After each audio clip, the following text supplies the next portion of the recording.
मुरादाबाद के थाना डिलारी इलाके में कोरोना सैंपलिंग के दौरान मारपीट, 2 पक्षों में चले लाठी डंडे, 4 लोग गंभीर रूप से घायल। पुलिस ने घायलों को पहुंचाया अस्पताल, फरार दबंगों की तलाश शुरू। आगरा में किन्नरों के आगे पुलिस का सरेंडर, किन्नरों ने चौराहे पर मचाया उत्पात, चलते वाहनों को रोका। सोशल मीडिया पर वीडियो हुआ वायरल, किन्नरों के आगे बेबस नजर आई पुलिस। प्रयागराज में जमीन विवाद में 2 पक्ष आमने सामने आ गए, दोनों पक्षों की ओर से लाठी डंडे चले। खूनी संघर्ष में एक बुजुर्ग की भी मौत हो गई। पुलिस ने उन्हें न्याय का भरोसा देकर शांत कराया। करछना थाना क्षेत्र के मदारपुर गांव का मामला। एटा के जलेसर में महिला से छेड़खानी पर 2 पक्षों में बवाल, दोनों तरफ से जमकर हुआ पथराव। फायरिंग में 2 लोगों को लगी गोली।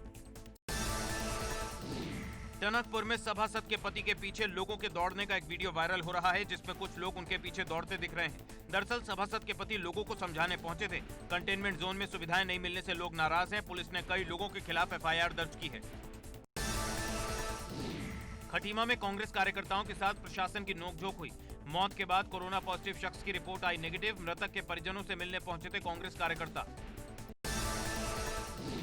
सीतापुर में बाढ़ प्रभावित इलाके का दौरा करने निकले जिले के विधायक ज्ञान तिवारी की नाव जब लहरों में फंसी तो विधायक जी ने हनुमान चालीसा का पाठ शुरू कर दिया। नाव में आई खराबी ने लंबा वक्त लगा दिया, जिसकी वजह से विधायक चालीसा पाठ करते रहे। हालांकि बाद में नाव को दुरुस्त कर मंजिल तक पहुंचाया गया। कानपुर के एक नामी हॉस्पिटल के संवेदनहीनता का वीडियो सामने आया है, जिसमें पेशेंट को हॉस्पिटल के कर्मचारियों ने खींचकर बाहर निकाल दिया। जब पीड़ित ने विरोध की कोशिश की तो उसके साथ मारपीट की गई। वीडियो शहर के नामी रीजेंसी हॉस्पिटल का है। हाथरस पुलिस ने छापा मारकर अवैध रूप से चल रही शस्त्र फैक्ट्री पकड़ी है। पुलिस ने इस फैक्ट्री से 17 बने तमंचे और तमंचे बनाने के उपकरण बरामद किए हैं। इस दौरान एक आरोपी की भी गिरफ्तारी हुई है।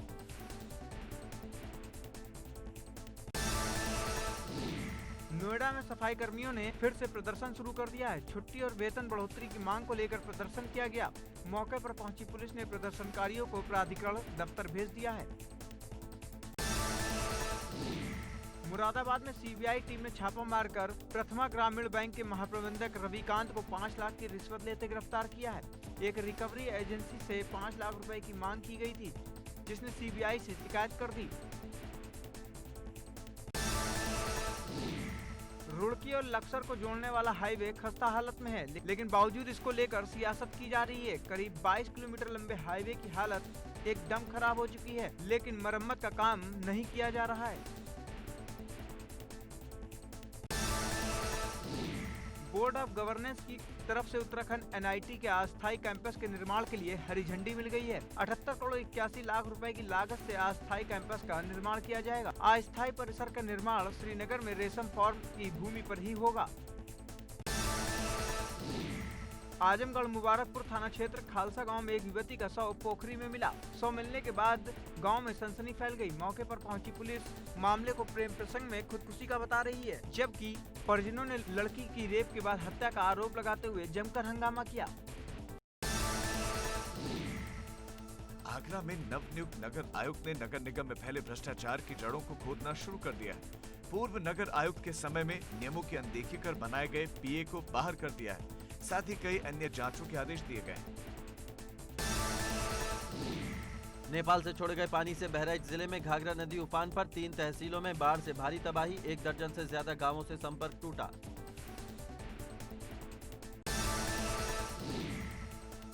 मुजफ्फरनगर में हुई बारिश ने नगरपालिका परिषद के दावों की खोली पोल। बारिश के बाद शहर बना तालाब, शहर के कई प्रमुख स्थानों में भरा पानी।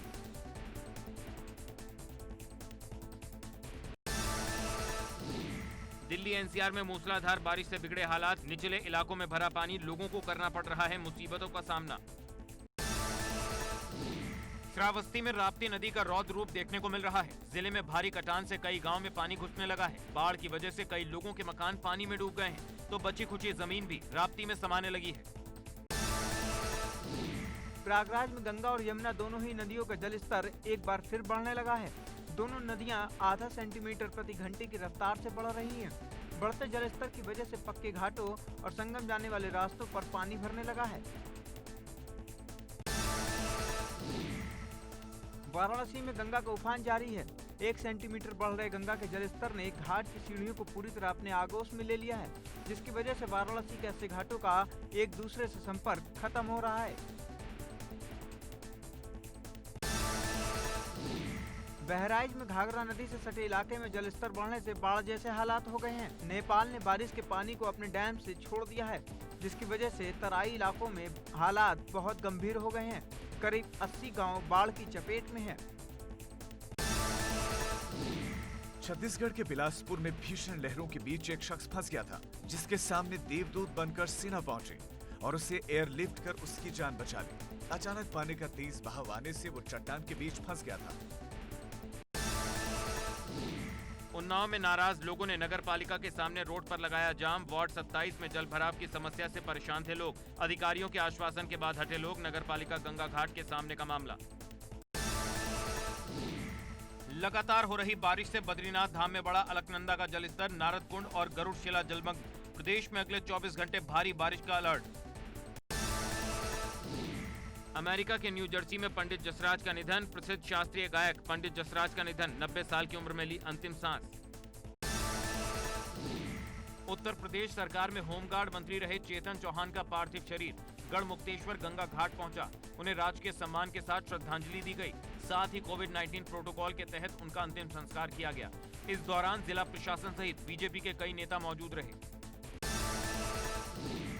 मुजफ्फरनगर में कोरोना मरीज लगातार बढ़ रहे हैं। जिले में 37 नए मरीज मिलने से हड़कंप मचा हुआ है। सभी कोरोना संक्रमित जिले के अलग अलग इलाकों में सामने आए हैं। जिले में कुल कोरोना मरीजों की संख्या 292 हो गई है। बरेली में बर्थडे पार्टी के दौरान चली गोली लगने से दारोगा घायल। सिपाही के बर्थडे में शामिल हुआ था दारोगा। कैंट थाना क्षेत्र के युगवीणा पैलेस का मामला।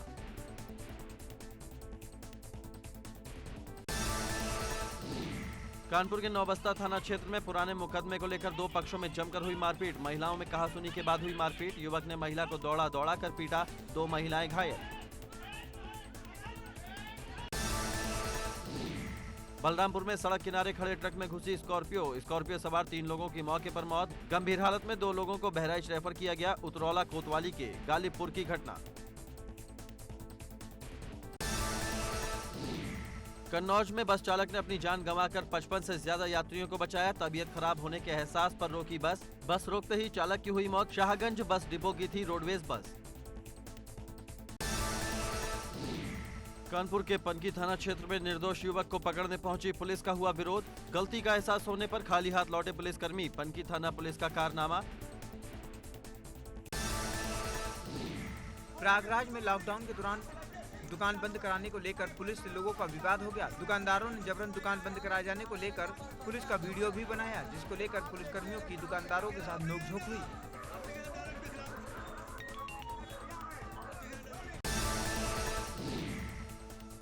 ग्रेटर नोएडा में नहर किनारे एक युवक का शव मिला है। युवक के शरीर पर चोट के कई निशान हैं, जिससे हत्या कर शव फेंके जाने की आशंका जाहिर की जा रही है। मौके पर पहुंची पुलिस तफ्तीश में जुट गई है। सहारनपुर में एक मां ने बेटी से गैंगरेप किए जाने की शिकायत की है। सदर बाजार पुलिस ने मामले की गंभीरता को देखते हुए केस दर्ज कर लिया है। साथ ही मामले की जांच में जुट गई है। बलिया में पुलिस ने 25,000 रुपए का इनामी टॉप 10 शूटर को गिरफ्तार किया है। पुलिस ने इसके पास एक 32 बोर का रिवॉल्वर, 3 जिंदा कारतूस के साथ ही एक मोटरसाइकिल बरामद की है। ग्रेटर नोएडा में कुख्यात सुंदर भाटी का भाई सहदेव चढ़ा पुलिस के हत्थे। 45 लाख की रंगदारी के मामले में था आरोपी। पकड़े गए सहदेव भाटी पर हत्या और रंगदारी के 18 मुकदमे दर्ज। सूरजपुर कोतवाली पुलिस ने किया गिरफ्तार। गाजियाबाद में बेखौफ बदमाशों ने पेट्रोल पंप के गार्ड को गोली मार दी। वारदात के बाद बदमाश गार्ड की बंदूक छीनकर फरार हो गए। मौके पर पहुंची पुलिस ने घायल गार्ड को अस्पताल में भर्ती करवाया और बदमाशों की तलाश में जुट गई है। मथुरा में उधार बियर न देने पर दबंग ने सेल्समैन को गोली मार दी। हाथ में गोली लगने से सेल्समैन घायल हो गया, जिसे इलाज के लिए अस्पताल में भर्ती करवाया गया। मौके पर पहुंची पुलिस ने आरोपी की तलाश शुरू कर दी। उत्तराखंड के द्वारहाट विधानसभा से बीजेपी विधायक महेश नेगी ब्लैकमेलिंग मामला लगातार सुर्खियों में बना हुआ है। जहां एक और आरोपी महिला ने अपनी बच्चे की जान को खतरा बताया है, तो वहीं विधायक की पत्नी ने एक और तहरीर दी, जिसमें महिला पर ही बच्चे के इस्तेमाल करने का आरोप लगाया है। लखीमपुर खीरी में बच्ची से रेप के बाद हत्या के मामले में पीड़ित परिवार से मिलने पहुंचे कांग्रेस प्रदेश अध्यक्ष अजय कुमार लल्लू ने सीएम पर निशाना साधा। उन्होंने कहा कि सीएम कानून व्यवस्था के मुद्दे पर मौन साधे हुए हैं, जबकि अपराधी वारदातों पर वारदातें कर रहे हैं। सहारनपुर पुलिस को बड़ी कामयाबी मिली है। मुठभेड़ के बाद टॉप 10 बदमाश मेहताब को पुलिस ने गिरफ्तार किया है। इस दौरान दोनों तरफ से फायरिंग भी हुई, जिसमें पुलिस की गोली लगने से आरोपी बदमाश घायल हुआ है। गोरखपुर में एक नाबालिग लड़की से गैंगरेप का मामला सामने आया है। इतना ही नहीं, आरोपियों ने पीड़िता के शरीर पर सिगरेट से दाग भी दिए हैं। पीड़ित परिवार की शिकायत पर पुलिस ने दोनों आरोपियों को गिरफ्तार कर लिया है। पुलिस के मुताबिक पीड़ित परिवार को बेटी बेहोशी की हालत में मिली थी। यूपी विधानसभा सत्र से पहले कर्मचारियों की जांच में 1.5 दर्जन से अधिक कर्मचारी पाए गए कोरोना पॉजिटिव। 20 अगस्त से शुरू होना है विधानसभा का विशेष सत्र, सचिवालय में मचा हड़कंप। महिलाओं और बच्चों की हिफाजत के लिए आगे आए सीएम योगी, अपराधों पर अलग से बनेगा विभाग। महिला बाल सुरक्षा संगठन विभाग को सीएम योगी की मंजूरी। बेंगलुरु हिंसा और तोड़फोड़ पर सीएम बीएस येदियुरप्पा का बयान, ट्वीट कर कहा उपद्रवियों से ही की जाएगी संपत्ति के नुकसान की भरपाई। यूपी की राह पर चल पड़ा कर्नाटक। ब्राह्मणों के बीमा पर बीजेपी नेता उमेश द्विवेदी का यूटर्न, बोले मेरा बयान निजी, अभी नहीं हुई पार्टी के किसी बड़े नेता से बात। समाजवादी पार्टी से राज्यसभा सदस्य रहे बेनी प्रसाद वर्मा के निधन के बाद खाली हुई राज्यसभा सीट पर हुए उपचुनाव में भाजपा उम्मीदवार जयप्रकाश निषाद निर्विरोध चुन लिए गए हैं। बीजेपी उम्मीदवार के खिलाफ किसी दूसरे प्रत्याशी ने नामांकन दाखिल नहीं किया। उनका कार्यकाल 5 मई 2022 तक रहेगा। प्रयागराज में मदरसा बोर्ड के टॉपर्स का सम्मान, टॉपर्स के घर जाकर मंत्री ने किया सम्मानित। कैबिनेट मंत्री नंद गोपाल गुप्ता नंदी ने किया सम्मानित। सम्मान पाकर टॉपर्स ने सरकार को कहा शुक्रिया। बाहुबली विधायक विजय मिश्रा की जेल बदलने की तैयारी, एसएसपी ने नैनी जेल अधीक्षक से बातचीत के बाद डीएम को लिखा खत, मंजूरी मिलने के बाद फैसले पर होगा अमल। 9 अगस्त को लखनऊ के आशियाना इलाके में हुए पुलस तिवारी एनकाउंटर पर पुलिस पर सवाल, परिजनों ने कहा फर्जी है एनकाउंटर। पुलिस को गाजीपुर से घर से उठाया गया था। मानव अधिकार आयोग में की गई शिकायत। शाहजहांपुर के जिला अधिकारी इंद्र विक्रम सिंह की फर्जी फेसबुक आईडी बनाकर दूसरों से पैसे मांगने वाले खेल का पुलिस ने पर्दाफाश किया है।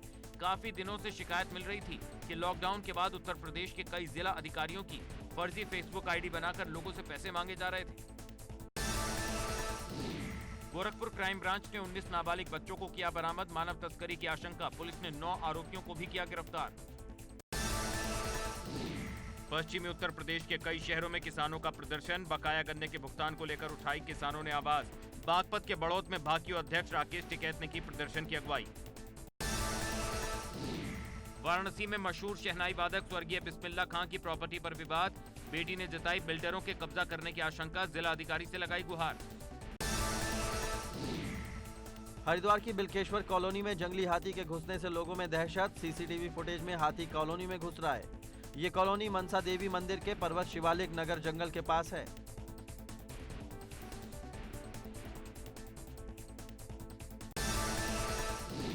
उत्तराखंड के धारचूला में बादल फटने से 5 गांवों में भारी तबाही। बादल फटने के बाद एक महिला लापता, आसपास के कई गांव खतरे की चपेट में।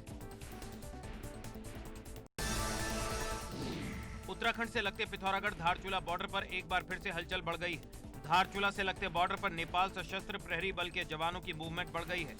नेपाल के छागरू तिकर मार्ग पर नेपाल सशस्त्र प्रहरी बल के जवान देखे गए, जो मोटर मार्ग निर्माण करने में जुटे हैं। उत्तराखंड में मखमली सड़कों के दावे रुड़की और लक्सर को जोड़ने वाले मार्ग में डूब चुके हैं। इस सड़क पर इतने ज्यादा गड्ढे हैं कि गाड़ियां हिचकोले खाकर चलती हैं। अब यही सड़कें राजनीति का मुद्दा भी बन गई हैं। सीएम त्रिवेंद्र रावत ने गैरसैंण में जमीन खरीद कर रिवर्स पलायन की नींव रखी है। सीएम को उम्मीद है कि उनके इस कदम से रिवर्स पलायन में मदद मिलेगी। सीएम ने 8 जनवरी से लापता जवान राजेंद्र सिंह नेगी का शव मिलने पर भी दुख जताया। परिवहन मंत्री यशपाल आर्य ने नैनीताल के भवाली में 4 करोड़ 26 लाख की लागत से बनने वाले रोडवेज बस स्टैंड और मल्टी स्टोरेज पार्किंग का शिलान्यास किया। लंबे समय से भवाली में रोडवेज बस डिपो की मांग उठ रही थी। इसका मुख्य मकसद कुमाऊं क्षेत्र में पर्यटन को बढ़ावा देना है। मुख्य सचिव ओम प्रकाश की तरफ से आईएएस दंपत्ति को नोटिस मामले पर नोटिस वापस लिया गया है। इससे पहले मुख्य सचिव ने चार्ज लेने के बाद बुलाई गई बैठक में 2 सचिव नितेश झा और राधिका झा के नदारद रहने पर नोटिस दिया था, मगर अब मुख्य सचिव ने मान लिया है कि दोनों सचिव को बैठक में आने की सूचना नहीं मिली थी।